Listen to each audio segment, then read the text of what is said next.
President Joe Biden won Michigan's Democratic primary elections on Tuesday but was facing significant opposition over his support for Israel at his waged war in the Gaza Strip, with a substantial percentage of voters casting ballots for uncommitted as part of a protest movement against him.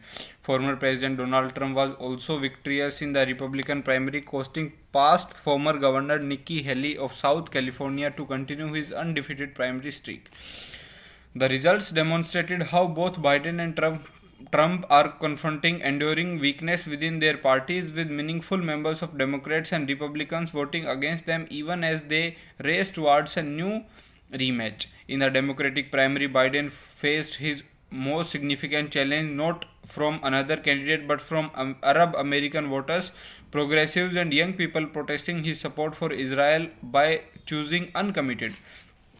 While Biden won the state with more than 66 lakh votes, more than 1 lakh Michigan Democratic primary voters cast ballot for uncommitted in the race, enough to pick up for their pair of delegates, one from the 6th district centered from Abror and this. Some local Democrats, such as U.S. Representative this and this also. Okay. A Google spokesperson confirmed to AFP that Sundar Pichai's letter to staff was authentic. Pichai said Google's team were working around the clock to fix these issues but did not say when the image generating feature would be available again. No AI is perfect, especially at this emerging stage of the industry's development, but we know the bar is high for us and we will keep at it for however long it takes, he wrote. India's Communications and IT Minister Ashwani Vaishnaw had warned that the government will not tolerate any racial and other biases in running of platforms based on AI. He had said that companies such as Google, which are developing AI-based solutions, need to train the underlying models powering their platforms properly in order to avoid biases and misinformation. The views of the cabinet minister followed a similar censure by the Minister of State for IT and Electronics, Rajiv Chandrasekhar, who termed the result thrown up by the Gemini as violations of certain provisions of the IT Act as well as the Criminal Code. Tech companies see generative artificial intelligence models as the next big step in computing and are racing to infuse them into everything from searching the internet and automating customer support to creating music and art. But AI models, and just not Google's, have long been criticized for perpetuating racial and gender biases in their results. Google said last week that the problematic responses from Gemini were a result of the company's effort to remove such biases. Gemini was calibrated to show diverse people but did not adjust for prompts with where that should not have been the case, also coming too cautious with some otherwise harmless requests. Google's Prabhakar Raghavan wrote in a blog post, "There are two things led the model to overcompensate in some cases and be conservative in others, leading to images that were embarrassing and wrong," he said. Many concerns about AI have emerged since the explosive success of ChatGPT. Experts and governments have warned that AI also carries the risk of major economic upheaval, especially job displacement and industrial scale disinformation that can manipulate elections and spur violence.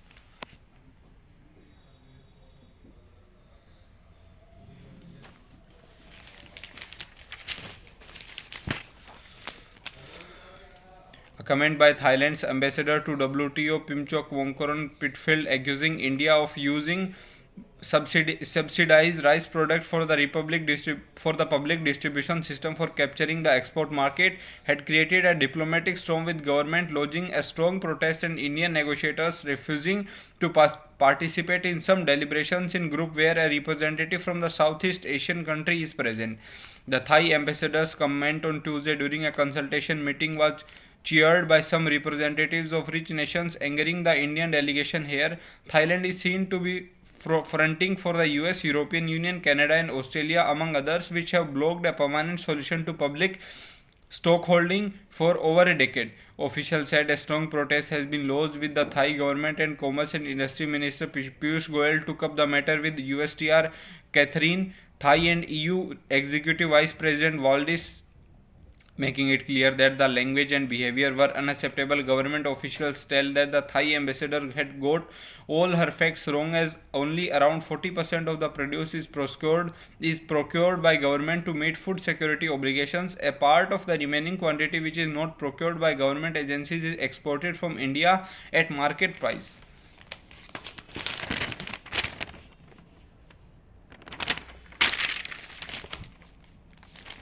Himachal Pradesh CM Sukhwinder Singh Sukhu appeared to temporarily stave off the threat of his government after 15 of 20 BJP legislators were disqualified Wednesday for allegedly misbehaving with Speaker, allowing Congress to get the state budget passed by a voice vote and buying it time to firefight the crisis sparked by Tuesday's cross-voting in Rajya Sabha elections.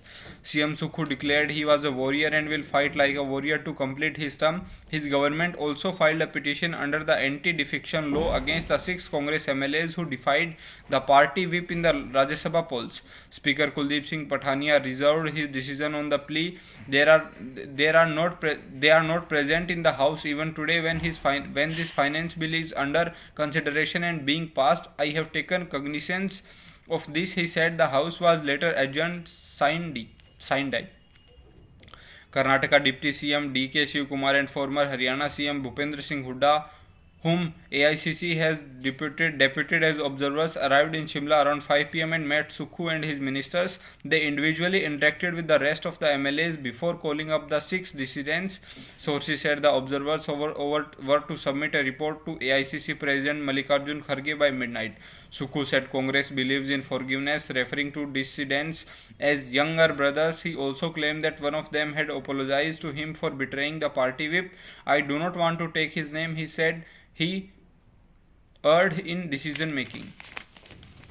Anxiety among sitting BJP MPs as well as those aspiring for tickets surged on Wednesday, the eve of the party's first Central Election Committee meeting. Home Minister Amit Shah and BJP President JP Nadda held marathon deliberations with leaders from over 14 state and union territories amid speculation that a substantial number of incumbents could be benched.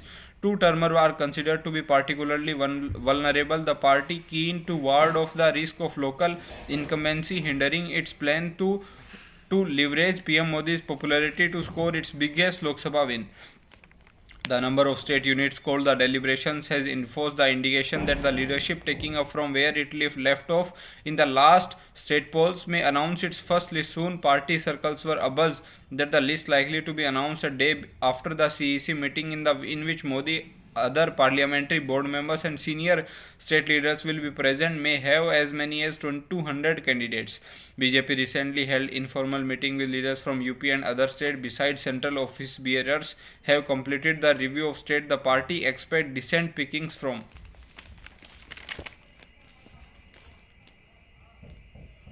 CBI has summoned UP ex-CM Akhilesh Yadav on Thursday in connection with its probe into a High Court monitored case linked to illegal sand mining. Notice has been served under Section 160 of CRPC, suggesting his statement will be recorded in capacity of a witness as of now. The SP chief, who has been asked to appear at the agency's headquarters in Delhi, said it happens when elections are round the corner. I got a CBI notice in 19 before Lok Sabha polls.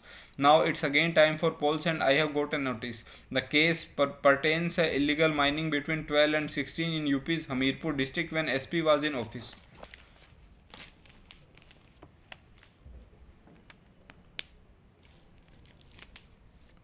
Reliance Industries and Walt Disney on Wednesday signed a binding pact to merge their media operations in India in a $8.5 billion deal, creating a behemoth between 122 TV channels and 2 digital OTT platforms. Nita Ambani will lead the emerged company's board. PM Modi accused DMK of insulting and neglecting India's achievements in the space sector after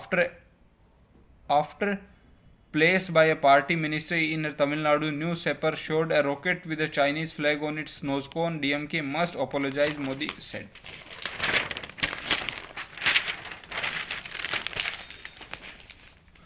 Lieutenant Governor V.K. Saxena accused Chief Minister Kejriwal on Wednesday of misleading the people by creating a false political narrative around the proposed one-time settlement of unpaid water bills. He claimed that Delhi government had an intention of implementing the scheme in a scathing response to AAP government's allegations that the LG was stalling the proposed scheme and the and the passing of a resolution by Delhi Assembly asked the LG to direct bureaucrats to implement the payment scheme.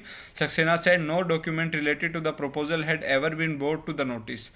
Your statement are white lies, an example of a typical abuse and escort game that you seem to have mastered and made a career out of. The LG remarked in his letter, adding that the incumbent government had done nothing substantiative for the development of Delhi and its residents. In almost all spheres, you have blamed all and sundry successive government of the centre since 13 successive LG's Congress Party, BJP, even government servants in a bid to maintain the charade that you have created through repeated lies perpetuated by an incessant publicity campaign, the LG wrote. The state government, both in the assembly and outside, has alleged that BJP-led central government and the LG were impeding the proposed scheme that would benefit more than 10 lakh consumers who had been getting inflated water bills since 2012. Government also alleged that no action was taken against officials who did not heed clear instructions. Power Minister Atishi on Wednesday alleged Lieutenant Governor V.K. Saxena was obstructing AAP's government solar policy to ensure it is not notified before enforcement to the Model Code of Conduct for Lok Sabha polls. Raising the issue in Delhi Assembly, Atishi said the solar policy in which electricity bills above 400 units could have been free has been stopped by the LG. He said on the file, I asked the LG's office personally about the file. When the file came back with several objections, it went from one officer to another. There is only one objective, and that is to stop the policy from getting notified before the Model Code of Conduct for Lok Sabha polls kick in.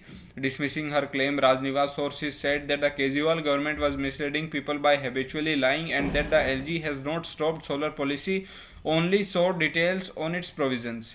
There is no such provision in the policy which could reduce people's electricity bills to zero. On the contrary, the policy has a RESCO provision that will benefit only private power companies, it said. Under the RESCO, Renewable Energy Service Company solar model, people have zero investment while the solar plant is installed in the house by a vendor. A power purchase agreement is reached with subsidies electricity while the vendor earns more generation based incentives. The LG has also asked whether there is a provision in this policy for coordination to benefit consumers from the capital subsidy worth thousands of crores of Government of India, LG House said. Earlier this month, Delhi government had finalized Delhi Solar Policy 24, under which people installing solar panels on their rooftop would get increased generation-based incentives from the earlier policy, a capital subsidy and facility to sell their excess generated electricity in real time to other consumers in the national capital. Delhi government has also announced it would be giving a capital subsidy to residential consumers of rupees 2000 per kilowatt of installation up to maximum rupees 10,000 per consumer. This was over and above the capital subsidy of central government. Later at a press briefing, Atishi reiterated the LG was holding back the solar policy file by putting bogus queries. Its implementation would have benefited not only the environment but also the people of Delhi and prompted them to vote for CM Kejriwal.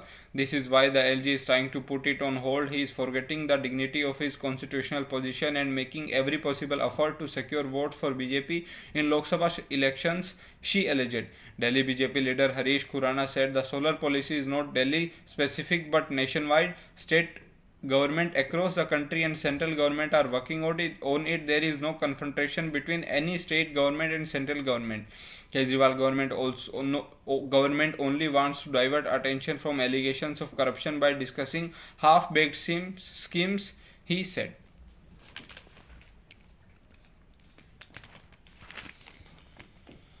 The issue of civil defense volunteers who had lost their jobs in October last year after Delhi government issued a circular to end their call-out duty rocked the budget session of Assembly Wednesday, with Minister Atishi stating AAP will fight for those laid off from the streets to Parliament.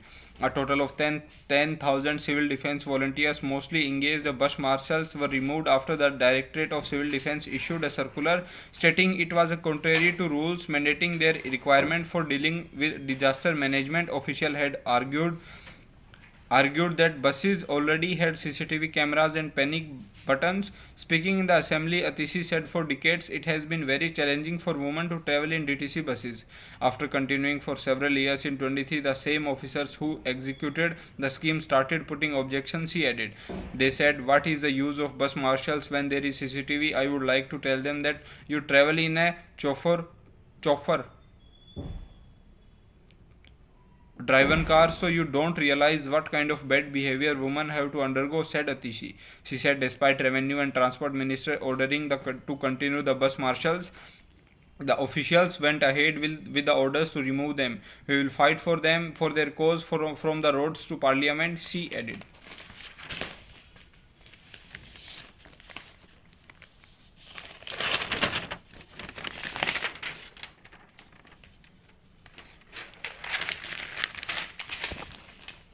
This Feb Delhi's average air quality index was 220 till Monday, making this the lowest since 16, show data of Central Pollution Control Board. Although the average AQI was less than previous years, the air quality was still in the poor category. Experts said meteorological conditions including rain and strong winds prevented the AQI from rising on most days.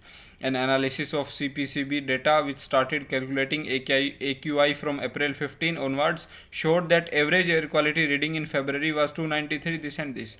The comparatively lower AQI, however, never led to a single good or satisfactory day in Feb when AQI is below 101. Air quality mostly stayed moderate or poor. However, a streak of 4 consecutive very poor days when AQI is between 301 and 400 was also recorded this month. Wednesday's AQI was 141 in the moderate range. Experts said that as strong winds blew in the city on most days during the daytime, it aided in the dispersion of pollutants.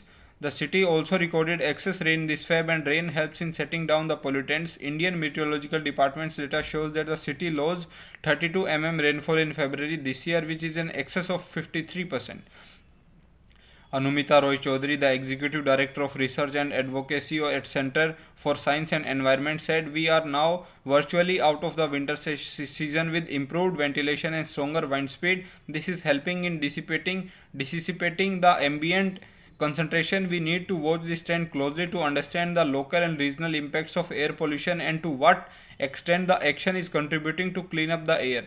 January was the most polluted since 16 with an average AQI of 354.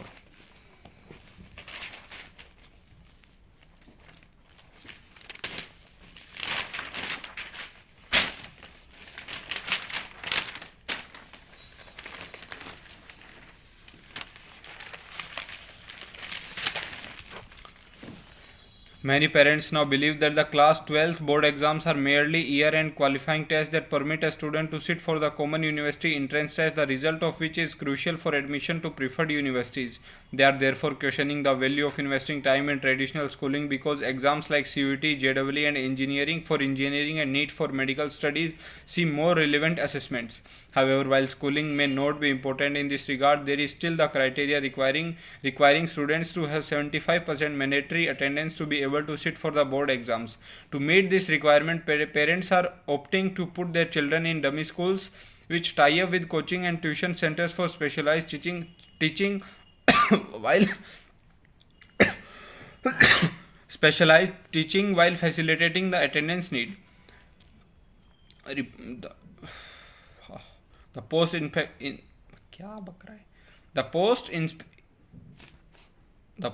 inspection report has been submitted to CBSE, but the Education Board is yet to act on it.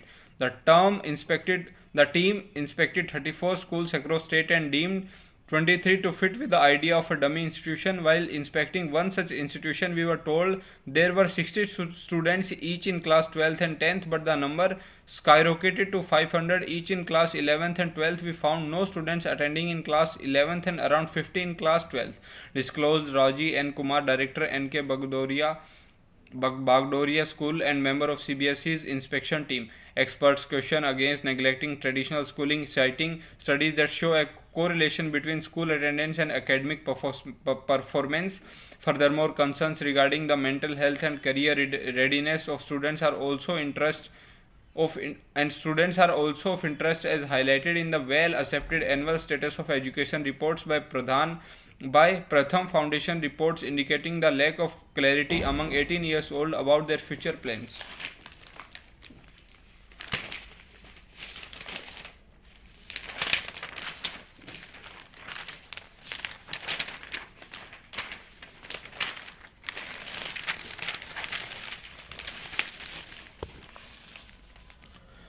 Avatar Saini, a reputed chip designer who was out on a ride with fellow cyclists, was knocked down and killed by a cab on Palm Beach Road in Nerul on Wednesday.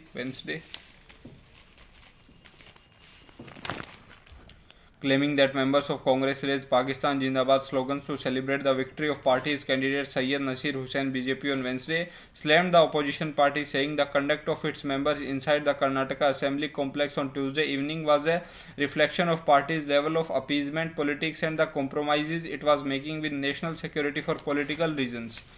It tells how low the appeasement politics of Congress has reached. At the same side, Congress leader Rahul Gandhi is going around trying to fool people about his Bharat Nyaya Yatra. This is the party that signs MOU with China. This is the party that invites separatists from conferences, separatist people in conferences in Bengaluru. Union Minister Rajiv Chandrasekhar said on a day Karnataka police launched a probe into alleged pro-Pak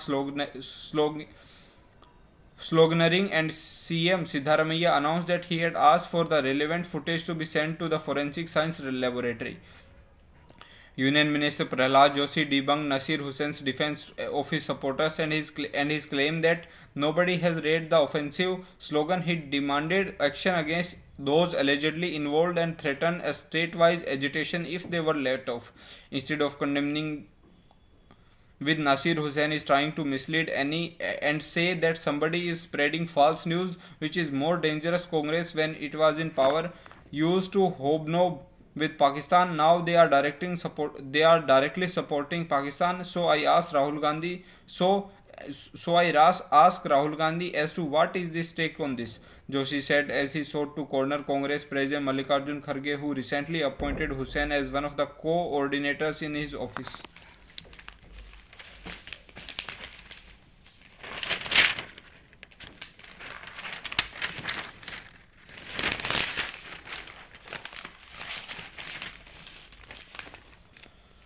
Call sign Papa in sign the golden wings of Gaganyaan group captain Prashant Balakrishnan Nair looked like he was born with the flight suit.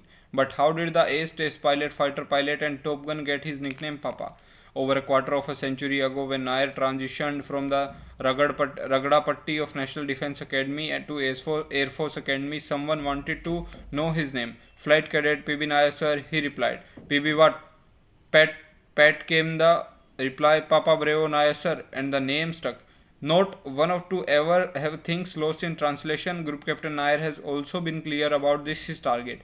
He never lets anything get between him and his ambition, someone close to him said. From his early days at NDA, when very first termer struggles to be find his bearings, especially those from civilian background like Nair, who Popal Papa was his never say die spirit, a clear attitude as his NDA squadron calls itself. There is not an exam he has not topped, said one of his kilo squadron mates. Nair ranked 27th in his NDA qualifying exam, quite a feat of considering the pass rate is less than 0.1%. He was a gold torchie in all 6 terms at NDA, a badge given for excellence of academics. Again, an astounding effort when merely surviving military training requires one to dig deep for every last drop of joss every single day. Nair graduated from NDA among the top rankers and moved to AFA, where he again excelled in every aspect of flying. He won the coveted Sword of Honor and was commissioned as a fighter pilot. He would have gone to going a test pilot, the pinnacle of flight skills. Becoming a test pilot means completing an MTech course in just 11 months while risking your life for 4 times a day while you take planes beyond their envelope, said a fellow test pilot. One needs nerve of steel and ice cold blood in your veins to be a test pilot, said another who has been there and flown that. Nair aced this too. He clocked 3,000 hours as a test pilot, topped the prestigious United States Staff College course, cleared his Defence Services Staff College Wellington course with distinction, commanded a Sukhoi 30 squadron and became a top grade flight instructor. He was flown 2 dozen type of fixed-wing aircraft, including the Su-30, MiG-21, MiG-29, Hawk, Dornier, and AN-32. All the while, the winds of destiny were nudging Nair beyond the clouds. IAF motto says, "Touch the sky with glory." Nair was primed to go beyond. His experience and a steely resolve paid off for Nair when the selection started for Gaganyaan mission in 19. The first medical tests were conducted in October for the year of that year. Nair cleared all, competing with much younger officers. Last year, when Group Captain Nair attended a reunion at NDA, the joke was that he was one among the 0.1% who could still fit into his first term. Mufti's turns out he was fitting out to be a spaceman. The Top Gun is now gunning for the stars. Papa Bravo Nair. Group Captain Prashant Balakrishnan Nair's selection as one of the 4 astronauts designated for Gaganyaan mission was not the only secret he had to keep until Tuesday. His recent marriage to Malayalam actor Lena was kept confidential lest it spill the beans on the top secret.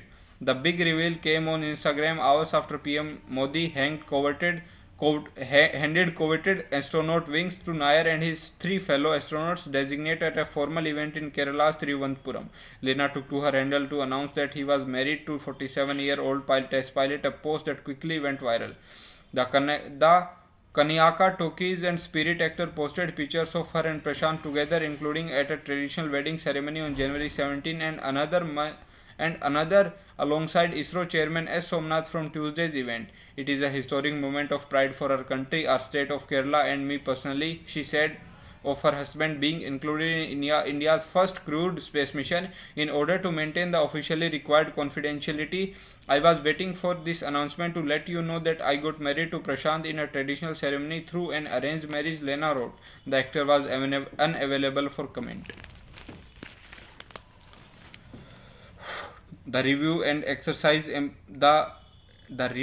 exercise comprising on the sport assessment, feedback from local units and findings of surveys commissioned by the party involved weighing the prospects of winners from the last round against strength of potential replacement.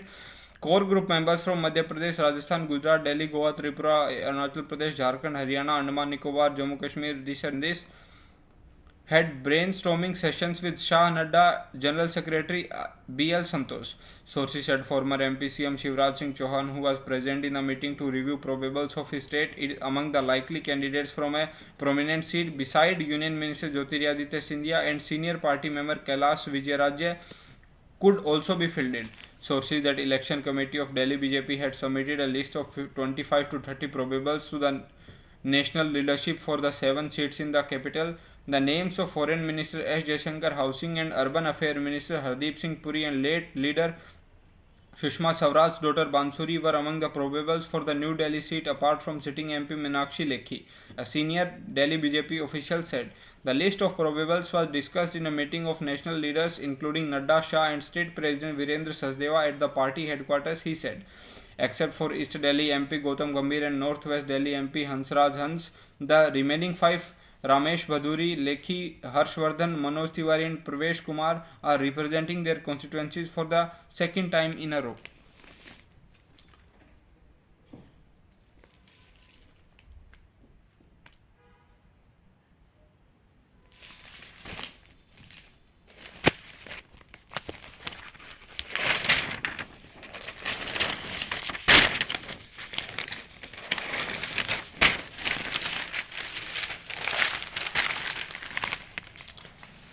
Sending a strong message that not playing in the Ranji Trophy unless you are on national duty or you are unfit will be not tolerated. The BCCI on Wednesday excluded India's middle order batter Shreyas Iyer and wicketkeeper batter Ishan Kishan from the list of 30 centrally contracted players.